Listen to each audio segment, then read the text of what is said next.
Something that's hit me kind of hard when I had the epiphany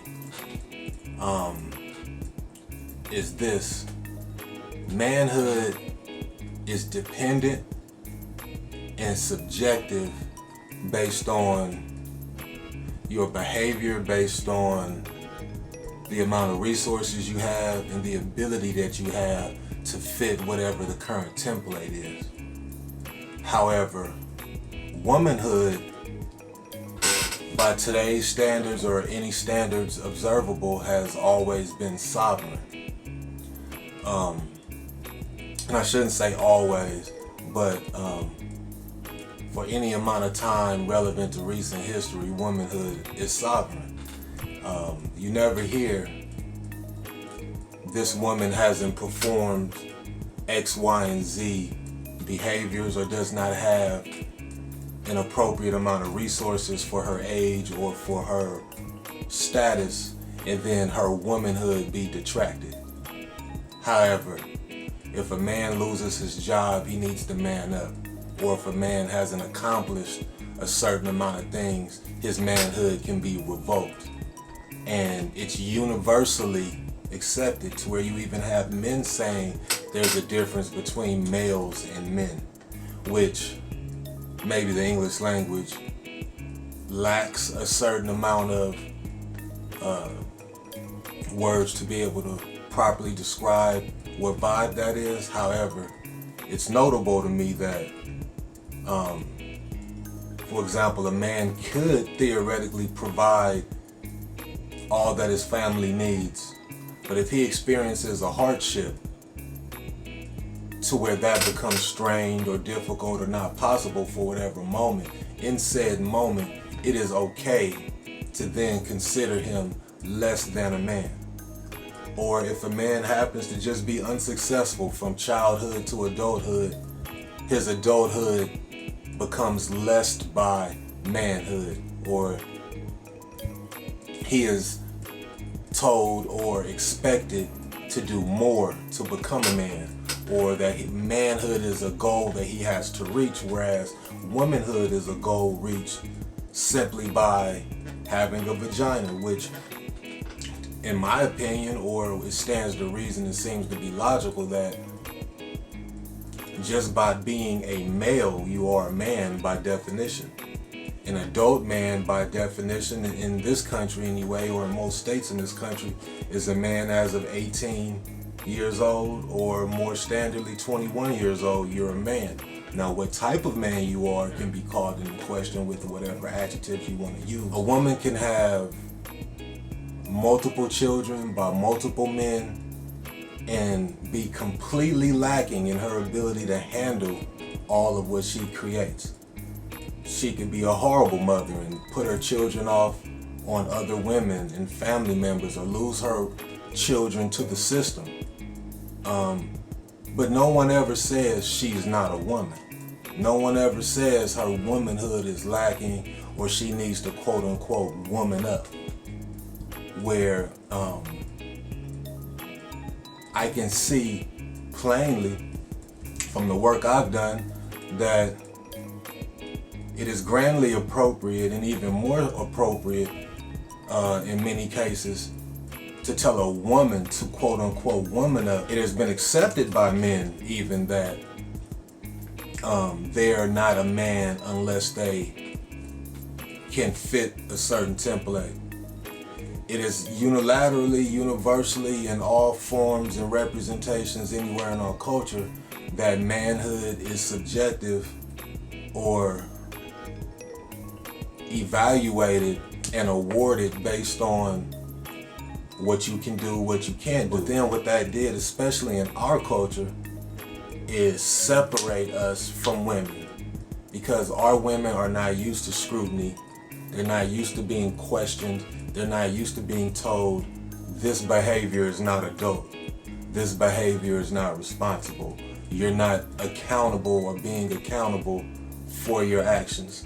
It has become perfectly fine for a woman to be as quote-unquote independent as she wants, or as dependent as she wants, whimsically based on her choices and where life puts her at any given point. But her womanhood doesn't come into question. How well she's taking care of herself, the types of decisions that she's made, and whether or not she's learning to do better never comes into question, never comes up. It kind of gets put off on what men have been in her life that should have taken her by the hand and or carried her from point A to point B to point C down the line. Even in the media, on most shows, if you see a woman cheat on a man, what happens next usually in most movies, TV shows, etc., is that it is talked about or shown what the man did to cause the woman to then go ahead and have an affair, etc. They don't usually address it from the standpoint of a woman simply made a decision to do wrong or to indulge a certain behavior because she simply wanted to, or she had a moment where she sidestepped her responsibilities, commitments, or whatever. However, in any state when or any situation where a man cheats or is, steps out on a commitment, etc., he's berated. He's a dog. He's less than. However, that equation doesn't apply properly. And when you zoom back into children of the diaspora and people of the diaspora worldwide, that energy and that vibe separates us. It creates a barrier that's self-imposed that horribly hurts our relationships. Because if it becomes a knee-jerk reaction to invalidate your man and then move to the next man until you find a reason to invalidate his manhood, versus committing and playing a part as a woman and fueling what a man needs to play his part as a man, we create bridges that are, or should I say, we destroy bridges. We get to a point where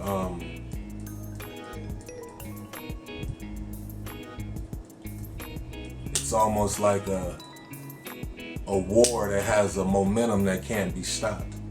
Because we have now generational trauma built on dismissing manhood, dismissing the factors that play into the behavior of men and women. And what I'm doing is not making an excuse for poor behavior by men or inadequate behavior by men. But what I am pointing out is that there has been no call to the floor for women to be more responsible with themselves and accept the 50% of the responsibility at minimum that they have for the issues prevalent in our community. It's kind of frightening looking into the world to see that we're up against obstacles that we didn't particularly set in motion or set up. We're up against obstacles that were set up that we accepted and then proceeded to apply to each other. And I think it's worthy of consideration for women in particular to think, what have I held myself accountable to in my commitments? If I feel I'm a good woman, what is a good woman? How do you define a good woman? Like, from where I stand, having a few degrees, having a job, having a car, a property, and the ability to buy your own panties and tampons does not make you necessarily a good woman. It might make you financially stable. It means that you've been to school and you can read instructions, follow them, and regurgitate. However, women with degrees do not always apply that proven ability. If you have a degree, one thing you can do is listen, comprehend, and then regurgitate and or paraphrase or give back what's been given to you. That's pretty much what school is. It's a lesson in listening, and then being able to comprehend what you've heard and or read, and giving it back as it was given to you. Now, it is rare that that system is in application in our relationships. So we have our women, in particular in our community, who can go to school and listen, comprehend, understand, accept correction, accept direction, and follow the lead presented to them at work and at school. However, in relationships, there's a difficulty and a refusal and just an energy of being against listening, following the lead, and even trying to comprehend and understand and relate to men if it is easy to invalidate them by a template that a man may or may not fit at any given point in time, and say, oh, you're not a man, or you're not X, Y, and Z, or you don't have X, Y, and Z, so I have no obligation to listen to you, to vibe with you, to try to connect with you beyond a certain point, or to give you opportunity and chances beyond a certain point, because you don't have whatever it is subjectively that a woman would be looking at as an excuse to not fully buy in, to not fully commit, to not fully be present appropriately as a woman, as a compliment to her man. It's very disheartening, because then as men, once you become conscious of this, you have to accept that to even start to corral things, you have to present yourself based on said template to even get respect and attention. And the template isn't our template. And not to say that living in the societies that we live in, that a man shouldn't have a certain base level. However, given what we're up against, it's not as simple as he should just be able to get, he should just be able to do. We are actually at war, and there are booby traps and things set up to prevent us from landing where we would want to land when playing the game, again, that's not ours.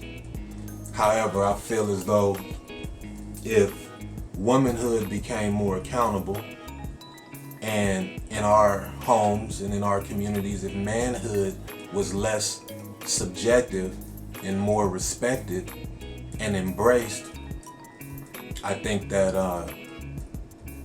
we could have some communal healing that could propel us out of much of what ails us.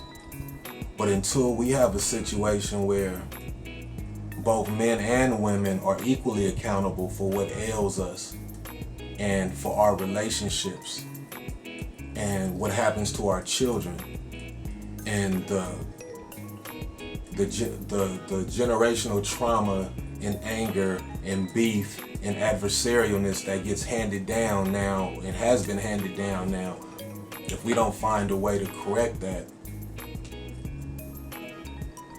or heal that, we're doomed and things are hopeless. More than anything, we need understanding. More than anything, we need to be able to look at our women and say, you know, yeah, you made X, Y, and Z mistakes when you were young, but I know that our culture, our families are broken. We don't have appropriate traditions handed down on how to have relationships, how to interact with each other. What we mostly have is defense mechanisms and excuses that allow us to walk right into the same ignorances of the past, the same ailments of the past, and instead of attempting to heal them, we defend and justify where we land.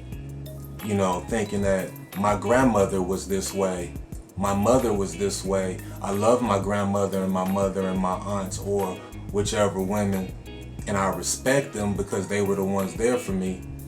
Therefore, I refuse to look at or acknowledge any portion of what they did as imperfect or in need of adjustment or lacking anything. And that's a problem, especially since grandmother, mother, aunts and uncles didn't necessarily have an ideal or even close to balanced situation or life. I think that as men, we need to be forgiving and understanding. And I think our women need to become forgiving and understanding. And I don't mean tolerant of bullshit. I don't mean our women need to be accepting of abuse or accepting of anything lackluster. But I think there needs to be an understanding subjectively from person to person of what might have somebody subpar. And if we love said person, then we need to be willing to commit to walking with them and playing a complementary role to get them out of what ails them or has held them back into a progressive state. But that's an energy and that's a vibe and that's a inspiration that overall and in general is not present, and it's not something that could be depended on. Our relationships are far too competitive, or far too adversarial. Our men and women are too quick to dismiss or revoke a person's manhood, and too quick to dismiss a person as valid based on criteria that really have nothing to do with the validity of a human being. Especially when we live in a situation and in a society that is set up for us to fail and that does attack us. We live in a society where every group of people is looking out for their own first and anything else secondarily. However, our community is in a situation where we look to join and be accepted in other groups who are looking out for their own first. And we try to meet a standard for acceptability elsewhere versus simply accepting ourselves where we are, how we are and as we are, and coming together and creating and manifesting what we want to be for ourselves, and creating a standard for ourselves that we can live up to, that we want to live up to, and that's appropriate to our situation. Versus every time one of us figures out an equation to fit and make it in this society, choosing to jump out of the society, choosing to jump out of our community and then go integrate elsewhere, and then instead of that being a gain, it becomes a loss. We lose every time one of us gains success and leaves the community without giving a hand back, or without coming back to take anyone with them, or without simply coming back to fortify our community. Like, we'll never have strength in our numbers if every time we get successful, we move, or we stop participating, or we get frustrated at the level of education, the level of knowledge itself of the masses. And as individuals, if we become successful having walked the road, we should know well how difficult that is. We should know well how lucky we were and how blessed we were versus some of our counterparts. And instead of looking down on them for that and turning our back and not dealing with whatever those difficulties would be with trying to help figure out a way to fill in the blanks and bridge the gaps so that more people can make their way out, so that more people can have the luck and the blessings and the benevolent grace that allows those of us who are successful to be successful. The state of our relationships will be ever in disrepair until everyone is accountable. And being that our women have not been inspired to do so and are enraged at the request to do so or at the inference that there's a need to do so, we're gonna